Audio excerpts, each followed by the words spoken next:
It's time to bridge that gap to the video game and discover what the Kamidogu will be used for. Welcome to the Complete Story Series. We take trade paperbacks and single issues and we break them down into digestible bites to help you understand. Then we read it dramatically back to you. All alterations to the panels, text, and images are to prevent copyright problems, and all art is owned by its respective companies. Today, we're going to be covering the last chapter of the Mortal Kombat X comic book. This takes place before the video games, so as soon as this is over, the video game starts up. When we last left off, 6 daggers were out in the realms that contained the power of 6 individuals. 2 of those daggers were retrieved by Reiko, and 3 others were being kept by Raiden. Havoc went to the Earth realm to retrieve them, but was cornered by Hanzo, the human name of Scorpion. In this fight, Hanzo was badly beaten, but he refused to give in to his vengeance and let Scorpion take over. While this was going on, Reiko and Scarlet managed to kidnap Cassie Cage and Jackie. Then, using the blood magics, they brainwashed them. Kotal Khan, Sonya Blade, Johnny Cage all went to Shang Tsung's island to retrieve Cassie and Jackie and stop Reiko. And while they did this, Melina also went to the island because she was betrayed by Reiko. Which now brings us to the shores of Shang Tsung's island, where Reiko stands with his army ready to fight against them. Sonya begs for her daughter to return to her, but Cassie, under the magics of the blood magic, demands to know which home, the base or Johnny's bachelor pad. And Jackie jumps in. I've heard about her being ignored so often, Sonya. Then Cassie leaps at Sonya, but Sonya puts her to the ground. Once this is over, you're grounded. Jackie jumps in, throwing her punches at Johnny, which he blocks until she gets a good one in at his jaw. Meanwhile, Kotal is cutting up Reiko's forces, and Devora is stabbing as many of them as she can. Eventually, Kotal versus Reiko and Devora versus Scarlet happens, but everything Kotal throws at Reiko is either caught or deflected. He can't even stop the man. Then Reiko uppercuts Kotal, dropping him. While this is happening, Devora cuts herself and sprays her acid blood on Scarlet. Then she leaps in at Reiko, but he catches her and tears her in half. As Kotal is preparing to get his revenge for Devora, there's a loud crash and Melina's ship arrives. She has arrived with all of her soldiers. Scarlet eyeballs her. Melina, this is awkward.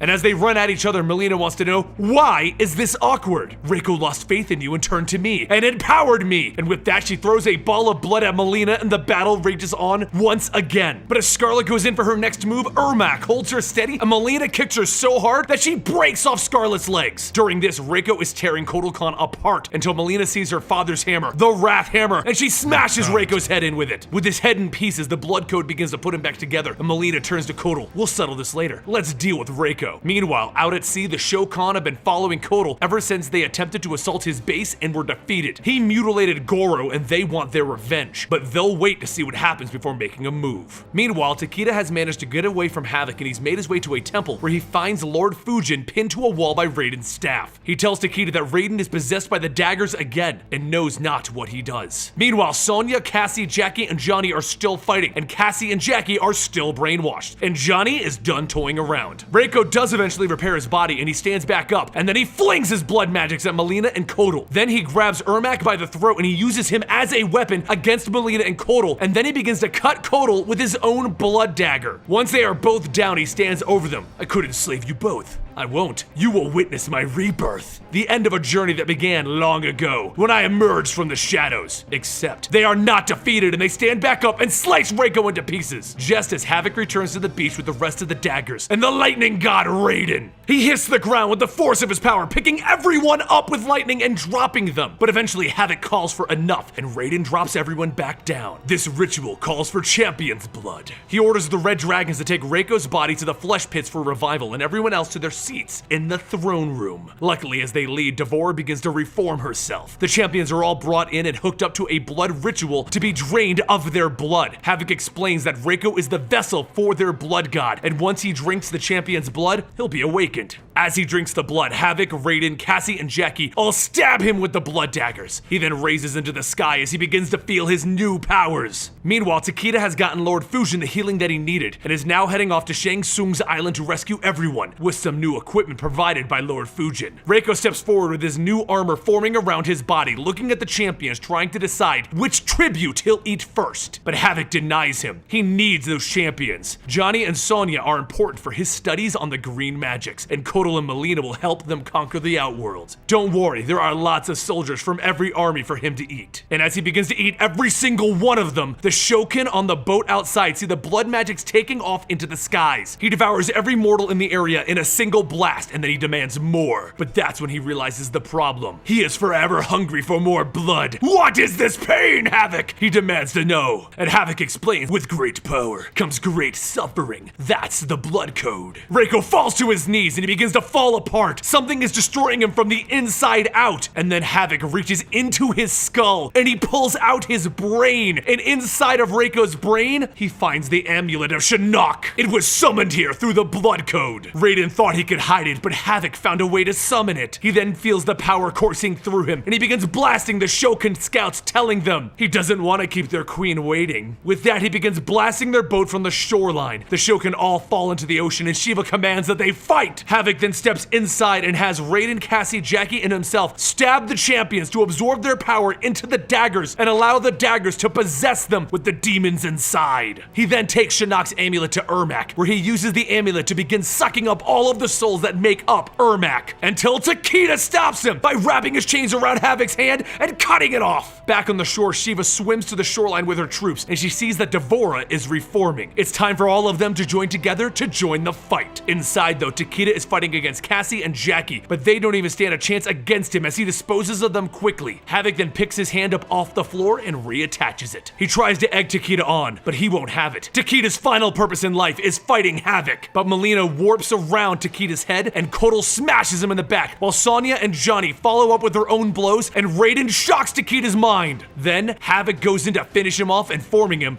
that he'll be joining Hanzo soon. Speaking of Hanzo, he isn't dead. He's battling his inner demons, the Wraith known as Scorpion. Hanzo throws a chain out to catch Scorpion. Then he follows up with some punches and a teleport. Then Scorpion begins to pull him down to hell while he buries a sword into Hanzo's chest, while telling him Takeda is already dead. Takeda is taking on the full force of Havoc as he offers him a chance to join up with Havoc, and Takeda replies by headbutting Havoc. Then Havoc's hand is hit by a beam from Devora as she walks in with everyone left. The blow to his hand forces him to drop Shinnok's amulet. Everyone begins fighting it out in the main hall. Acid, blades, blood are flying everywhere, so Havoc ignores them all and walks over to Takeda. I know everything Raiden told you, Takeda. And Takeda holds Shinnok's amulet up to Havoc's chest, so Havoc grabs it and the power begins to flow through the two of them. Back with Scorpion and Hanzo, Scorpion begins burying his blade into Hanzo's chest until Hanzo finally lets go. Using Hellfire, he teleports away and he launches a fireball right through Scorpion's chest. He then takes the sword off the ground and slices off Scorpion's face. Fatality! Back with Havoc and Takeda. Havoc is trying to blast Takeda, but his soul is charged with the Jinsei. It has been ever since Takeda was revived from the dead. But as he puts everything into it, Hanzo teleports behind them and he tears Havoc's head off of its shoulders. Then he brings both pieces of Havoc down into the underworld, while Takeda falls to the ground exhausted, asking for Hanzo to please come back. Back with the fight, everyone is beating on each other, and people like Kentaro are getting their head literally ripped off their shoulders. But then everyone begins to come to their senses. The battle is over, and it is because of Takeda and the amulet. He throws it to Raiden, telling him that he is tired of the amount of people that have been lost to this. So please keep it safe, Raiden. Cassie apologizes to her mother, and they make amends, and Mileena frees Ermac, and he apologizes for failing, but informs her that she shouldn't fight Kotal yet. Right now,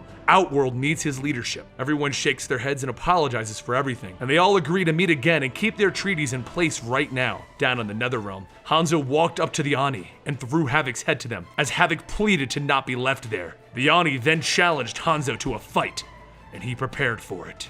There is a couple of epilogue chapters, but this leads right into the video game. I hope you guys enjoyed our Mortal Kombat storyline, and make sure you subscribe to the channel to get more video game-oriented comic books. They're surprisingly not that bad. We're going to be doing Street Fighter very soon, and then shortly after that, you'll see more Halo, Tomb Raider, and some Mass Effect. Thank you guys, and I'll see you again right here at Eligible Monster.